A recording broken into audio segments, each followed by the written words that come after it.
Welcome back to Global Environment. We're going to look more at energy use and wealth and see how those are really connected.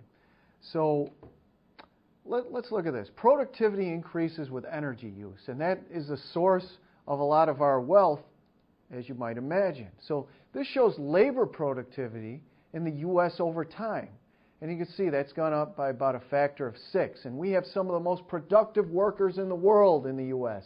And why is that? Are we bigger, stronger, better looking? Maybe better looking. But it really boils down to this. We're able to throw more energy at problems. And you can see how fuel energy use per worker hour and productivity go up together. We're about 100 times, on average, 100 times more productive than the average Ethiopian. And it's because our technology is powered by all this fuel. And look at this. If you want to hear something interesting related to sneaky governments, look at this. For the first time in history, during the Reagan administration, labor productivity in the U.S. declined. So what do you think that administration did to combat this? Well, I'll tell you what they did. They stopped taking the statistics so no one would know. Sneaky government story. All right, so let's move on and look at energy consumption per person down here versus wealth per person for different countries. And it becomes pretty clear. If you want to be rich, you want to be up here in wealth, you've got to use a lot of energy.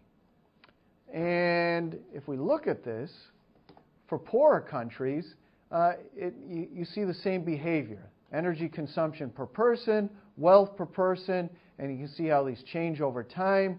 India's really starting to take off, but Malaysia's way up here. Now, why is Malaysia way up there?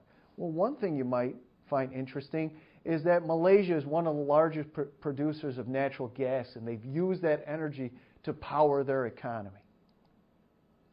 All right, so why is this so strange when we think of neoclassical economics? If you remember that original model, it didn't even have any energy inputs. It wasn't even part of the diagram.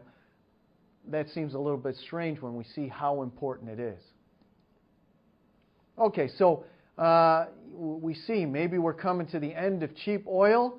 We've been using oil for quite a number of years, and you can see some of these old oil wells, some of the original ones that were built in Pennsylvania and later Oklahoma and Texas. This has really kept the U.S. economy going in the early parts of the century. And okay, so the history, first oil well, Drake in Pennsylvania, and later Oklahoma and Texas. It's interesting, a lot of the designs for these early oil wells were developed near Syracuse, New York, in pumping salt brine in the salt industry near here. Okay, so black gold, Texas tea, this has helped the U.S. Similarly, with the Industrial Revolution starting in Britain, that was powered by coal. All right, so we can see there are certain areas of the U.S. where, in this case, oil is prevalent. It's not found all over the place, and that means is one clue that we have limited resources. So we're going to stop there, and we're going to look in the next segment. If we're worried about oil becoming scarce in particular, how can we figure out how long that might last?